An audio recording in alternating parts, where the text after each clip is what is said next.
Hi, how you doing? I'm Rapha Hendrixson. I play Quake for Team Liquid, and I've been competing in Quake for the better part of 15 years now.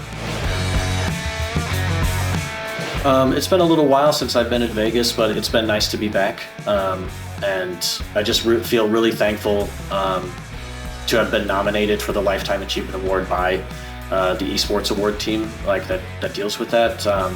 It feels like a really big honor.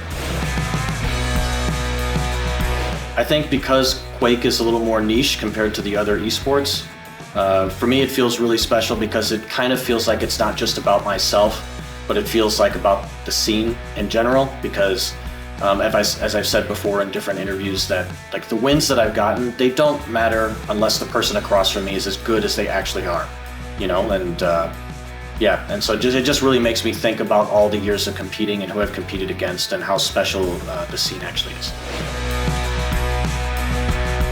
I mean, how could I say that it's a bad group? I will say the biggest honor is to be named along with Victor, the co-CEO of Liquid.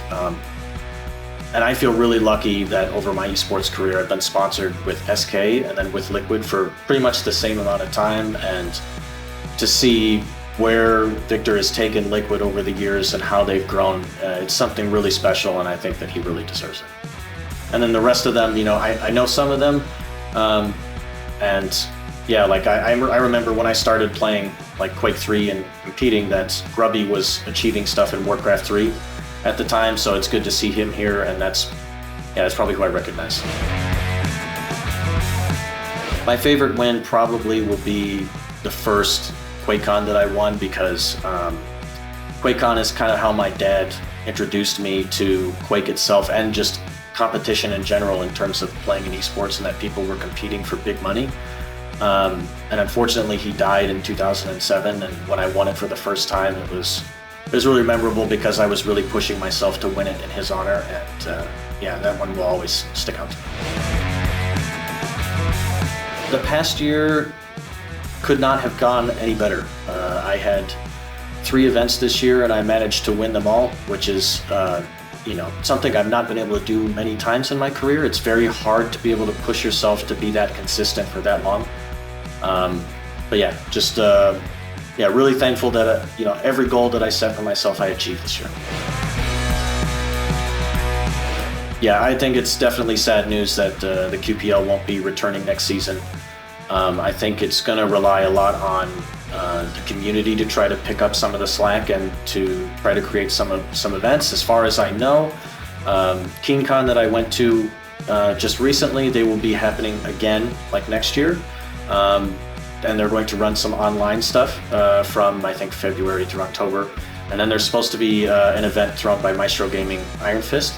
But then as far as like QuakeCon goes, nobody's going to know until they make the announcement, like what type of Quake they're playing, prize money, all that stuff. So I'm also hoping, who knows, maybe somebody else would be like picking it up as a legacy title in some form or fashion, because I'd really like to see Quake's history continue on, and even like after I'm done playing, I'd like to see, like the new scene rise up and to make a name for themselves as well. I think with the QPL announcing, that they're not going to continue, it could be a bit better. But yeah, so right now I think that the one positive from it is, like, if the community wants to run tournaments in a little bit different style, they want to change things up a bit, they have a little more freedom to do so. So I think that is a big positive. But yeah, like I said, I'm just hoping, like, for the future that there's just more opportunities for myself and future players. I think, once I'm done retiring, I think the plan is within esports itself is to try to move into some type of like coaching. But if there's the opportunity to be involved with Quake in some way, I'd love to do that. Like, regardless of whatever I'm doing in the future, Quake is always going to have its place in my heart, and hopefully I'll be able to be involved one way or another. This next year is kind of in flux, like I said with the previous question, in terms of like knowing what the prize money is going to be and things like that. So I think the plan for now is to stream for like the first part of the year, and just kind of like as news comes out, kind of figure out what I want to do, like whether I feel like I can compete for another year or not, because obviously with my performances this year, it's not like my shape is going up, like I could continue to play, but it just depends on the opportunities that arise, or if it's time to finally like move behind the scenes and to start helping the next generation. As I kind of hinted on it earlier, I really appreciate the support from SK and from Team Liquid over the years, and helping to allow me to pursue this dream of trying to be the best at Quake. I really, really appreciate it. And just all my friends and family, I love you guys. I miss you so much. And yeah, just means a lot to be here. Thank you.